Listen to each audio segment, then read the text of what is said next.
जय हिंद। आज का वीडियो बहुत ही महत्वपूर्ण है। आज के वीडियो में हम लोग अक्षांश, देशांतर तथा ग्रिड के बारे में जानेंगे। अक्षांश रेखा किसे कहते हैं? अक्षांश रेखाओं की संख्या कितनी है? कुछ महत्वपूर्ण अक्षांश रेखाएं, अक्षांश रेखाओं की विशेषताएं, अक्षांश रेखाओं का उपयोग, देशांतर रेखा किसे कहते हैं? देशांतर रेखाओं की संख्या कितनी है? कुछ महत्वपूर्ण देशांतर रेखाएं, देशांतर रेखाओं की विशेषताएं, देशांतर रेखाओं का उपयोग तथा भौगोलिक ग्रिड के भी बारे में जानेंगे। तो चलिए शुरू करते हैं।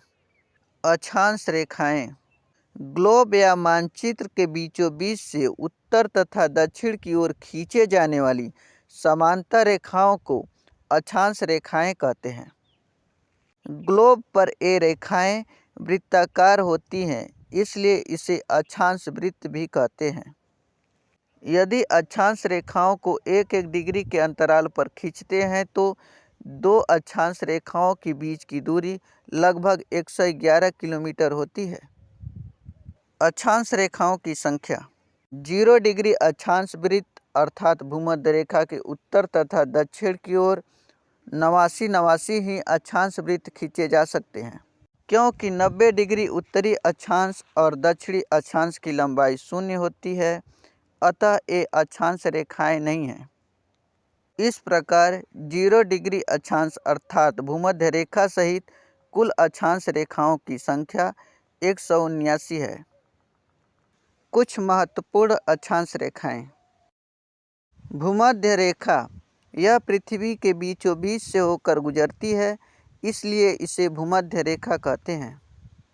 भूमध्य रेखा को विषुवत रेखा, विषुवत वृत्त, 0 डिग्री अक्षांश तथा इक्वेटर आदि नामों से जाना जाता है।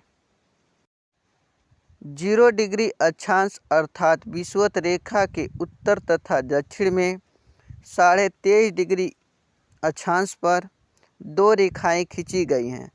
उत्तर में खींची गई रेखा को कर्क रेखा तथा दक्षिण में खींची गई रेखा को मकर रेखा कहते हैं। इसी प्रकार भूमध्य रेखा के दोनों ही ओर 66.5 डिग्री अक्षांश पर दो रेखाएं खींची गई हैं।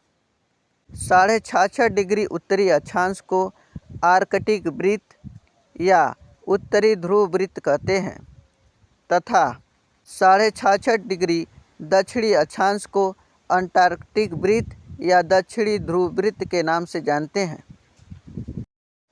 अक्षांश रेखाओं की विशेषताएं। पहला, ये रेखाएं पूर्व से पश्चिम दिशा में विषुवत रेखा के समानांतर खींची जाती हैं। दूसरा, ये पूर्ण वृत्ताकार होती हैं।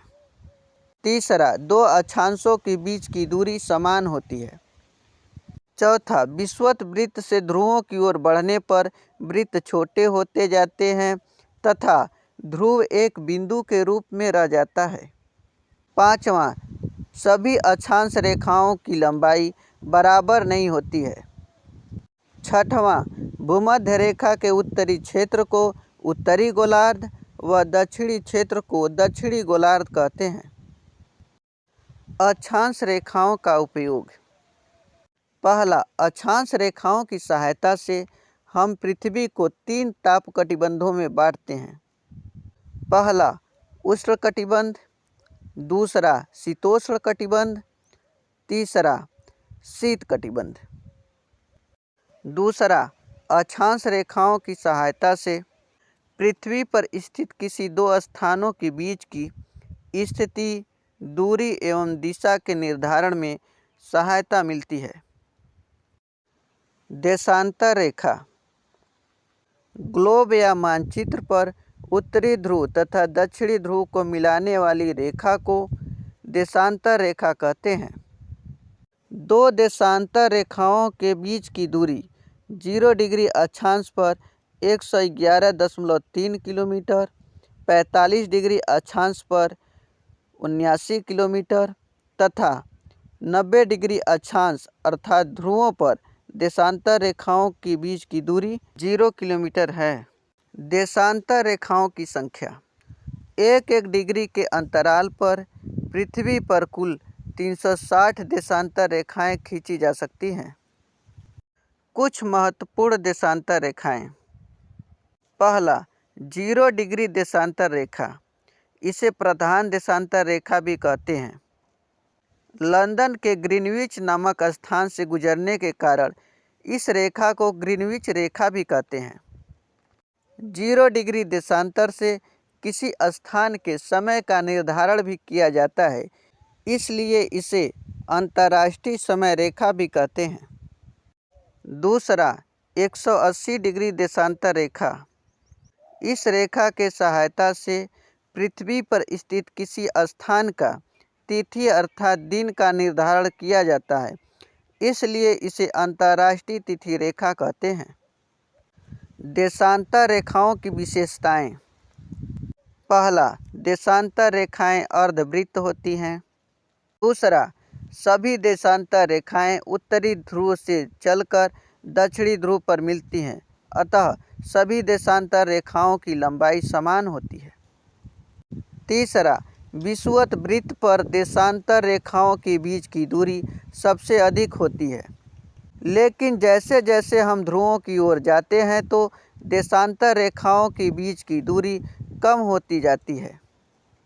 चौथा, देशांतर रेखाएं प्रधान देशांतर रेखा के दोनों ओर 1 डिग्री के अंतराल पर खींची गई हैं, अतः इनकी कुल संख्या 360 है।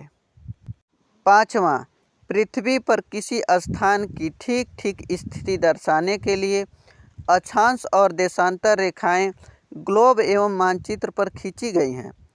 इनकी सहायता से हम पृथ्वी के किसी भी स्थान की भौगोलिक स्थिति को जान सकते हैं। अक्षांश और देशांतर रेखाएं पृथ्वी के धरातल पर कहीं भी खींची नहीं गई हैं, अतः ये काल्पनिक रेखाएं हैं। देशांतर रेखाओं का उपयोग। पहला, देशांतर रेखाओं के सहायता से हम पृथ्वी पर स्थित किसी स्थान के समय का निर्धारण करते हैं। पृथ्वी पर स्थित किन्हीं 2 देशांतर रेखाओं के बीच 4 मिनट का अंतर होता है, अतः 15 डिग्री देशांतर बराबर 1 घंटा तथा 360 डिग्री देशांतर बराबर 24 घंटा। दूसरा, देशांतर रेखाओं का उपयोग भी 2 स्थानों के बीच की स्थिति, दूरी तथा दिशा के निर्धारण में किया जाता है। अंत में हम लोग भौगोलिक ग्रिड के बारे में जानेंगे। ग्लोब या मानचित्र पर अंकित अक्षांश तथा देशांतर रेखाओं के जाल को भौगोलिक रेखा जाल या भूग्रिड कहते हैं। भौगोलिक ग्रिड को अंश, मिनट तथा सेकेंड में बांटा गया है। 1 अंश बराबर 60 मिनट तथा 1 मिनट बराबर 7 सेकेंड होता है। भौगोलिक ग्रिड का उपयोग।